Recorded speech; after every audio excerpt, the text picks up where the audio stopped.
पश्चिम Asia में एक बार फिर से गर्मी जो है पनप रही है। भारत में तो बारिश हो रही है और और शहर के शहर जो हैं वो नदी नाले बन रहे हैं, लेकिन पश्चिम एशिया में जो है गर्मी चरम पर है। कल और परसों परसों रात में 2 हत्याएं हुई हैं। 2 हत्याएं जो हैं वो इस तरह से हुई हैं कि पूरे पश्चिम एशिया का तापमान बढ़ गया है और ये माना जा रहा है कि अब हर कोई जो है वो सावधान है, चौकन्ना है। पूरे पूरे पश्चिम एशिया में कोई भी जो है ये नहीं जानता है कि उस पर क्या असर पड़ने वाला है इसका। जो घटना हुई है, घटना एक हुई है कि बेरूत में जो है इज़राइल ने हमला करके जो है हिज़्बुल्लाह के एक बड़े अधिकारी को मार गिराया है। और दूसरा जो है इस्माइल हानिये नाम का जो हमास का जो पॉलिटिकल ब्यूरो चीफ है, उसको जो है भी मार गिराया गया है और वो तेहरान में ये घटना हुई है। हिज़्बुल्लाह और तेहरान में जो घटना हुई है, हिज़्बुल्लाह के जो अधिकारी मारे गए हैं और तेहरान में जो घटना हुई है, इसका इसका मतलब ये है कि ईरान को बहुत बड़ी चुनौती है। ईरान को बहुत-बहुत बड़ी चुनौती है।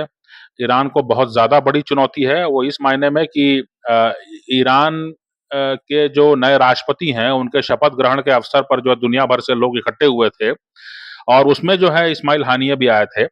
और उस मौके पर जो है मतलब जब वो एक गेस्ट बन के आए थे, है ना? और ईरान की सरकार ने उनको कहीं ठहराया था, वहाँ पर हमला करके जो है इस्माइल हानिये को मार करके जो है कहीं न कहीं एक बहुत बड़ा एक ईरान पर दबाव पड़ेगा कि अब वो उसको ऐसा कोई कार्रवाई करनी होगी जिससे समझ में आए कि हाँ, मतलब वो दमख़म रखता है। दूसरा बात फिर ये हुई है कि हिज़्बुल्लाह पर भी जो है जो कार्रवाई हुई है, जो बेरूत पे हमला हुआ है, जो राजधानी में हमला हुआ है, उसको लेकर के भी जो ईरान पर दबाव है कि उसको जो है कोई न कोई पलटवार करना होगा जिससे कि उसकी जो स्थिति है वो कमज़ोर ना पड़े। अ, ईरान कोई न कोई कार्रवाई करने की बात सोच ही रहा होगा, इसके बारे में तो कुछ चर्चाएँ चल भी निकली हैं, लेकिन उसके बारे में हम बात नहीं कर रहे हैं अभी। जो बात इसमें ये है कि अ, जो इज़राइल और जो गज़ा का मामला है या इज़राइल और फ़िलिस्तीन का मामला है, ये बीते कई दशकों से चल रहा है। लेकिन अभी हाल में जो है पिछले कुछ सालों में जो है ये मामला ज़्यादा गर्म हो गया है और पिछले कुछ महीनों में अक्टूबर 7 के बाद जो है ये और ज़्यादा एकदम दुनिया भर के हेडलाइन में जो है ये छाया हुआ है। तो अचानक इसके पीछे कारण क्या है ना? दुनिया भर में इसके बारे में भी बात होती है कि इसके बारे में भी बात होती है कि इज़राइल जो है, जो कर रहा है, जो भी कर रहा है, आप उससे सहमत हो या असहमत हो, है ना? लेकिन जो भी वो कर रहा है, उसमें अमेरिका साथ दे रहा है या साथ देता दिख रहा है। लेकिन अमेरिका के नेता जो हैं, वो कह रहे हैं कि सीज़ फायर होना चाहिए, ये बात आगे बढ़ रही है, बहुत ज़्यादा जनहानि हो रही है। वो बयान तो देते हैं, लेकिन वो इज़राइल का साथ नहीं छोड़ रहे हैं। तो ये दुनिया भर में एक समझ ये बन रही है कि क्या कारण है कि अमेरिका इतना मजबूर है ना? तो इसमें इसमें जो है जो मेरी समझ है वो ये है कि अमेरिका मजबूर वगैरह कुछ नहीं है ना? और अमेरिका भी जो है वो अ, मुगालते में रख रहा है लोगों को और अमेरिकी प्रशासन और अमेरिकी जो जो जो सैन्य जो उनके जो रणनीतिकार हैं, उनको ये मालूम है कि चीन की दिलचस्पी जो है इस क्षेत्र में हो गई है। बीते साल जो है ईरान और सऊदी के बीच में जो है एक समझौता कराने में जो है चीन की भूमिका रही है। अभी भी जो है फ़िलिस्तीन के जो 14 संगठन माने जाते हैं, जो कि अलग-अलग दावा करते हैं, उन सबको एक मंच पर ला करके जो है उनका आपस में समझौता कराने का काम जो है चीन ने किया। तो इसका मतलब ये है कि चीन जो है वो यहाँ पर आ सकता है और चीन के पास काफ़ी हथियार उत्पादन की क्षमता है। तो अभी तक जो है मामला ये था, बीते कई दशकों से मामला ये था कि इज़राइल के पास और अमेरिका का दिया हुआ हथियार और इज़राइल के पास जो हथियार है, उसके चलते जो है मामला एक तरफ़ा था। बाकी लोग जो हैं कुछ बम रॉकेट फेंक सकते हैं, लेकिन वो टकरा नहीं सकते। उसकी बराबरी नहीं कर सकते।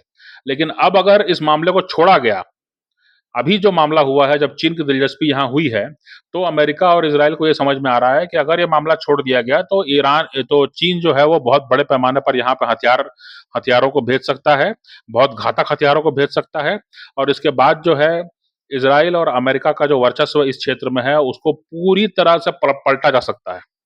तो इसलिए जो है आज चीन के लिए कोई काम करने का मौका ही ना छोड़े, इसलिए जो है अब ये युद्ध और तबाही जो है वो जारी है ना?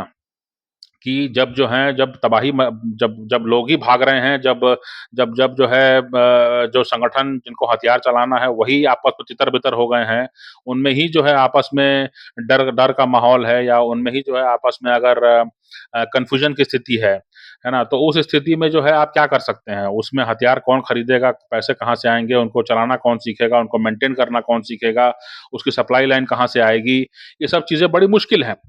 तो इसलिए जो है अब इज़राइल और अमेरिका जो हैं ये मौका नहीं देना चाहते हैं पश्चिम एशिया में अपने विरोधियों को कि वो चीन से जो है भारी हथियार लेकर के आएँ और उनके लिए चुनौती खड़ी करें। और इसलिए जो है ये इस बार जो है मामला निर्णायक होता दिख रहा है ना?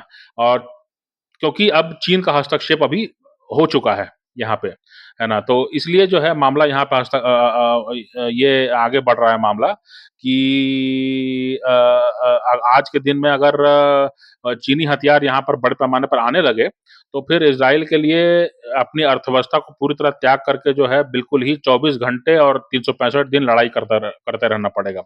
इसलिए जो है अमेरिका जो है वाशिंगटन में जो कुछ कहे या अमेरिका जो है अखबारों में जो कुछ कहे, अमेरिकी अधिकारी जो हैं वो यहाँ-वहाँ कुछ भी कहते रहें, उस पर ध्यान देने की ज़रूरत नहीं, उसका कोई मतलब नहीं है।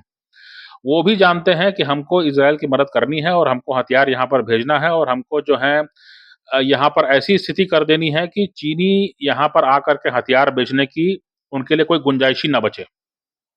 चीनी हथियार खरीदने की, चीनी हथियार को इस्तेमाल करने की क्षमता किसी लोगों में बचे ही नहीं, है ना? उस स्थिति तक इसको ले जाना है ना? तो इसलिए जो है बीते कई महीनों से लड़ाई चल रही है और अमेरिका जो है वो दुनिया भर में जो भी बोल रहा हो, लेकिन सच्चाई यही है कि अमेरिका को ये डर है कि चीनी हथियार जो हैं उसकी बराबरी कर सकते हैं। चीनी हथियार जो हैं वहाँ पर ज़्यादा मात्रा में अगर पश्चिम एशिया में आने लगे, तो कई जो जो जो ऐसे देश हैं जहाँ पर कि पहले से जो है ज़्यादा कोई ज़्यादा कोई स्थिर सरकारें नहीं हैं या वहाँ पर सरकार का कोई मामला ही नहीं है। वो पूरी तरह से जो है वहाँ पर जो है अव्यवस्था की स्थिति है। वैसे देशों में जो है अगर चीनी हथियार लोगों के हाथ में जाने लगे तो मामला बहुत ज़्यादा बिगड़ सकता है और पूरा पश्चिम एशिया हाथ से निकल जाएगा अमेरिका के। और अमेरिका इस चीज़ को नहीं चाहता है, इसलिए जो है वो इस बार जो है इज़राइल के बारे में कुछ भी आलोचना करता रहे, लेकिन वो उसको हथियार देता रहेगा और इज़राइल अपनी कार्रवाई आगे बढ़ाता रहेगा क्योंकि जहाँ भी उनको गुंजाइश लगती है ना? जहाँ भी उनको गुंजाइश लगती है कि यहाँ पर जो है चीनी हथियार आकर के जो है वो नुकसान पहुँचा सकते हैं या हमारे लिए चुनौती बन सकते हैं, उन सारे ठिकानों को जो है वो एक-एक करके जो है नुकसान पहुँचाएँगे, नेस्तनाबूद करने की कोशिश करेंगे।